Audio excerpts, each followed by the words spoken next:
Okay, so now we are live. Okay. So do you want to do what each person has, or do you want to do interaction where we go through chapter 1 and then comment on it and then go through chapter 19, blah, blah, blah, blah, blah. I think we should do it the second way. Okay. I agree. All right. Also, can I ask a question really quick? I think I did my outline incorrectly, but I thought I was following the directions right. So I thought we were just supposed to like summarize the chapter in a way that best helped us to study it. But I was looking at everybody else's outline and I think mine is completely different. I noticed that at least the three of us did a different type of outline. Yeah. And so I was like, I've never done a chapter outline before. And so I had to do one for a different class, and that one was a little bit different.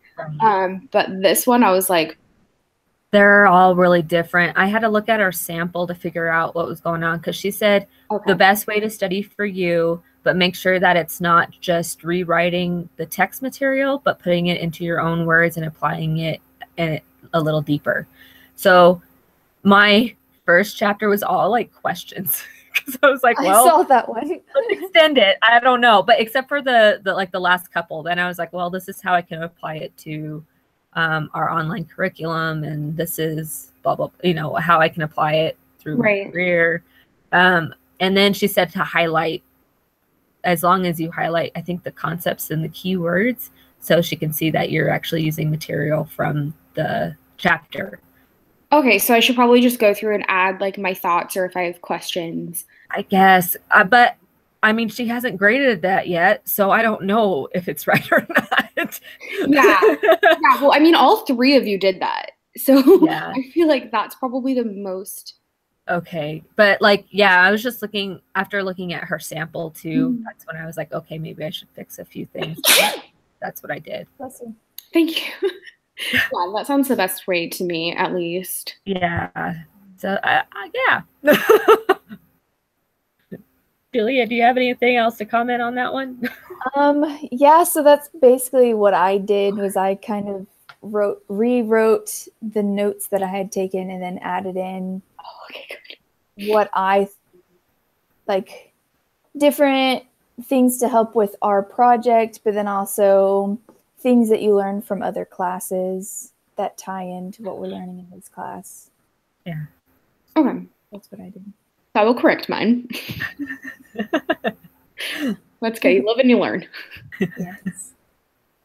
All right.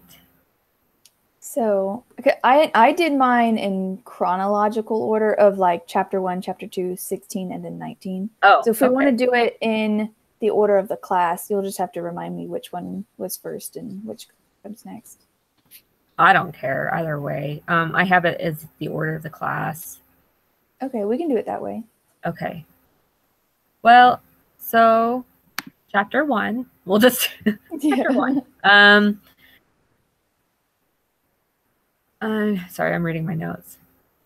The biggest thing that I was trying to figure out was the line between education and therapy. And I love the chart that the textbook had, but at the same time, I feel like there's still that difference because there's similarities to it. You just don't extend into the therapy side. It's more of educational, and then you give the participants the material to handle. But we're also supposed to include their stories into the lessons as well to help have participant interaction. So I'm like, okay, so where's the difference on that? Yeah. And I think another chapter, I think that was 19 that went on to talk about that stuff.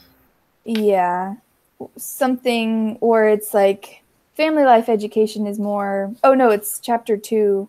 It was like, in my notes, I put that the purpose of family life education is prevention. Yeah. And then therapeutic remedies would be more therapists and counselors. Right.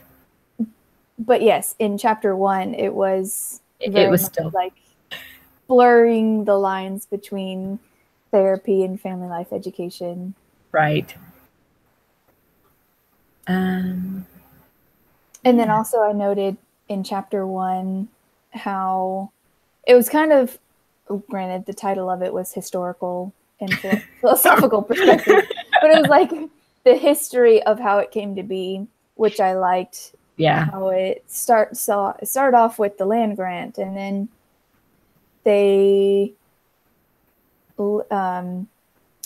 then home ecology became a theoretical paradigm, and then it led to people understanding that it was important and that it like played a role in society. Right. And then science came in, of like where they actually did experiments and learned more about it, and now it's what it is today. Yeah, I thought that was pretty cool, and how recent really it's been in history. And then it also talked about the family constantly needing reinforcement, that this is what family life education is all about. It's constantly needing that support and that reinforcement, and how it affects communities. Anyway. Yeah. Also, if it seems like I'm not adding anything, I only did chapter 16. Oh, okay. Yeah, Sweet. so if I'm really quiet over here, that's why. All right. Sweet. I did a lot incorrect this lesson. All right. Yeah.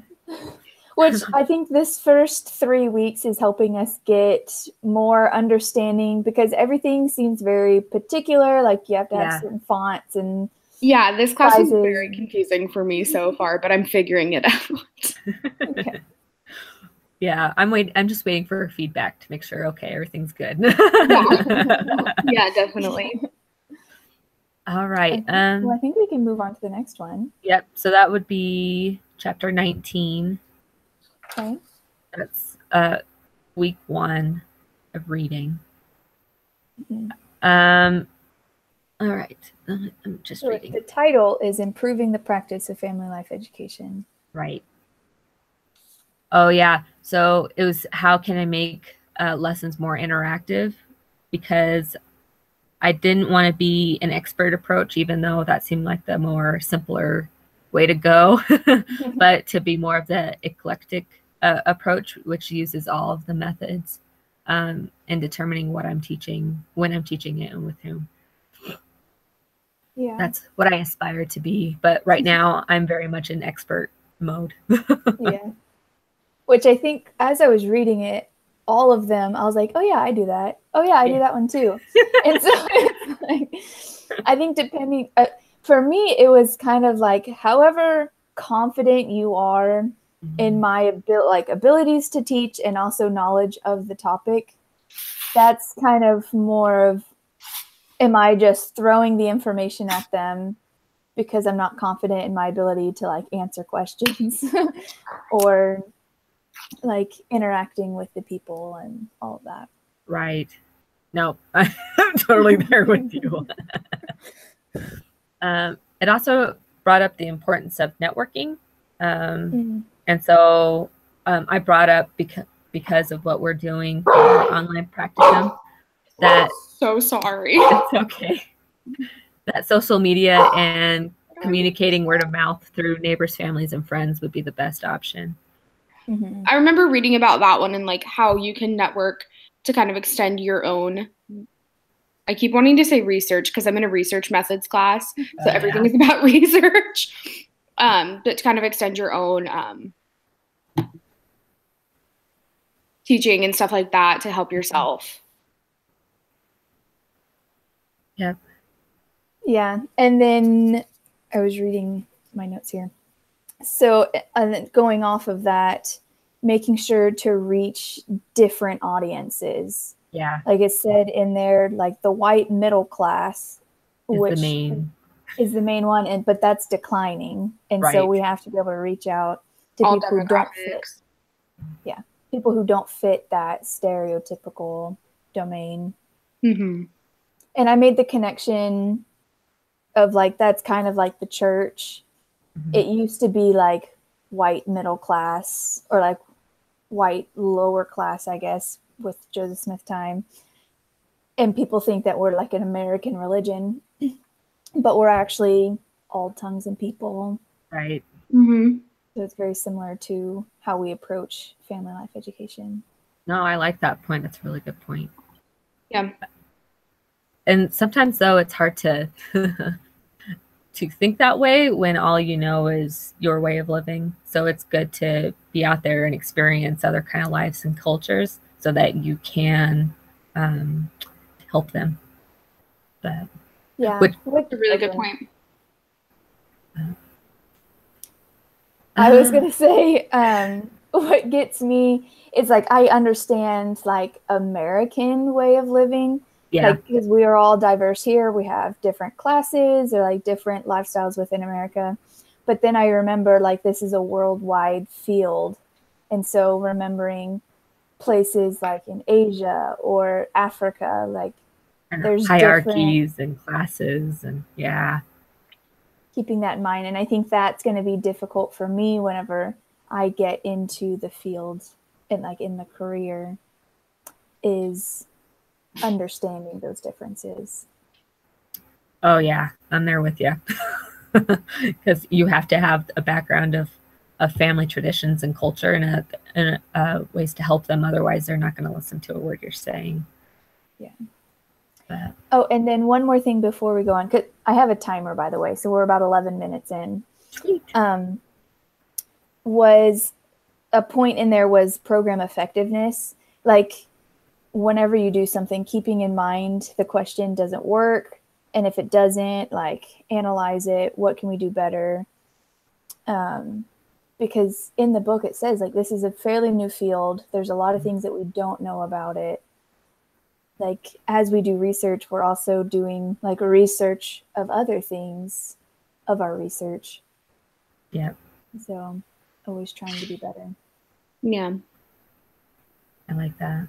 Kind of goes into, because chapter 19 also discussed the Moral Act and how it brought progress for family studies because it changed nationally.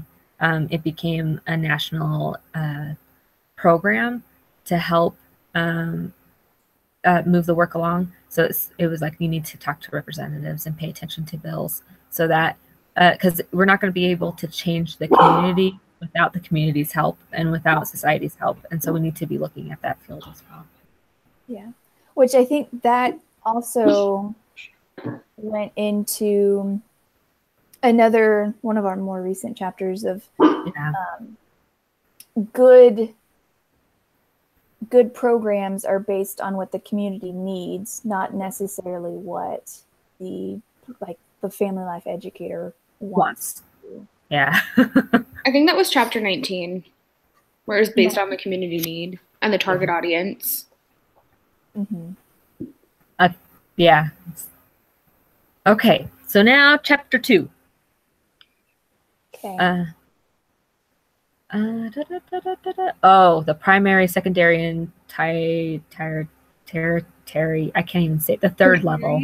Yeah. Yes, thank you. I'm like, I can't. I work with insurance, so luckily I know that word. Yay! Oh, yeah. I still can't say it when I worked in insurance. And then there's the third level. Which most people, when you're working, they don't like. Most people can't say the third word anyways. They understand when you say the third level of insurance. Yep. That's hilarious. But, I thought I really liked looking at these steps because I'm like, man, this is exactly where we need to be. Because, this class is kind of helping us with the primary level of prevention. And then I feel like if you want to go into therapy, you first have to get into secondary before you can get to say it again. Tertiary. That's why I can't do this. There's an SH. Yeah, tertiary level. Thank you.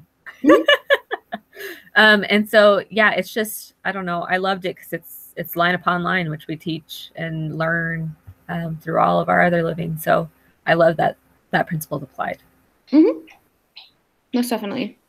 I think it's also, and maybe because I'm going more into the family life education, I feel like it is a good stepping build up into, even if you are going into therapy, like you first need to know what would be the best way to prevent it before you solve the problem. Exactly. Once the problem has already happened. Yep. I love it. Okay. Chapter 2, right? Okay. Chapter 2, yeah. Oh, surveys. So it talked a lot about surveys and getting to know the people, which is funny because it basically 16 does the same thing of you have to know your target audience in order to help them. And yeah. Which I think is also, because I've been thinking about this too, it's good in general to know your target audience very well, because like in the side of you providing the information, but then also on their side. Because I was thinking a lot recently, because I'm not married, but going into marriage and family studies. And so would someone trust a counselor who's not married themselves? Right. Like the target audience is going to look at your credentials. Like our group is doing a blog for teenage or parents of teenage children. Like I don't think either one of us have teenage children. And so would people really listen to us? Listen to us, trust what we have to say. Yeah. Like we have to work a little extra hard to build the trust within our target audience. Yeah. Oh, and then it talked about you have to use the best current scholarship or the research. And it's really easy to find outdated stuff. And it's really hard to find the more current and recent data. So that was one of my personal goals is when we are looking for research in our projects is to look for more current situations instead of the stuff in the 70s and stuff. Yeah. Because that's how we're going to bring new information about. Also, I think we're 3 minutes away from being at 20 minutes, and I have to leave for work at that time. So I apologize greatly, but that is when I have to go. Okay. Okay, well then let's go on to chapter 16. Sweet. Okay.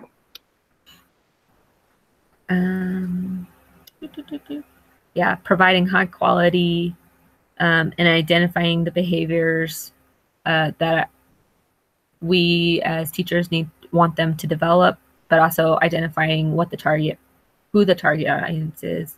There's a region, demographic, physical, medical, psychographic, attitudinal, and behavioral. And then for our project, I figured we should focus more on the demographic, psychographic, and attitudinal. I was looking with under the price of marketing. When we're doing a blog, there's not really a price. Yeah. But it did talk about like time and other like things like that. And so I was looking towards our blog, and something that we're working on is making it easier on the user by combining our blog with some of their normal activities or even better substitutions.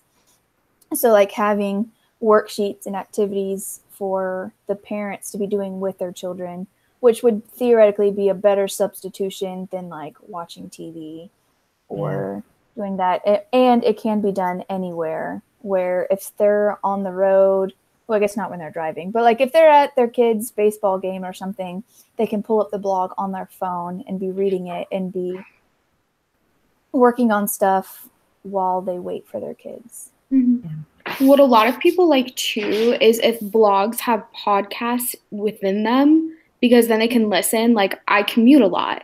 And so when they can listen to like, if you're having trouble with this with your teenage kid, they can listen to what another person is struggling with that might also relate to their own issue. Yeah, no, I like that idea. Mm-hmm. I like that a lot. Oh, and then with promotion, some ideas, because basically it's saying like just promote any way that you possibly can. Yeah. And a few of my ideas with our blog was like word of mouth promotion. You can tell them about the blog, but then also add on there, please spread the word to anybody else that you may know, or feel free to share anything on social media that you learn or interest you.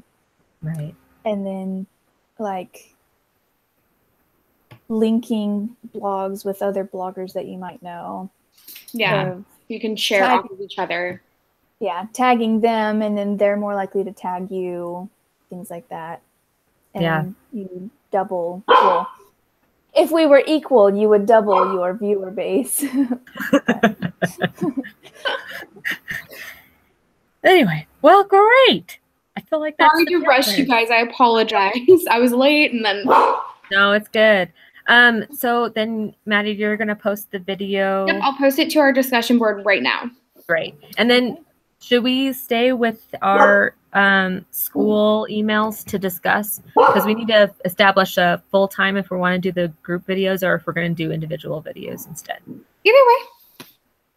Yeah, we can probably do that on the email. So sorry. Okay, sounds good. Well, I'll let you go so you can go.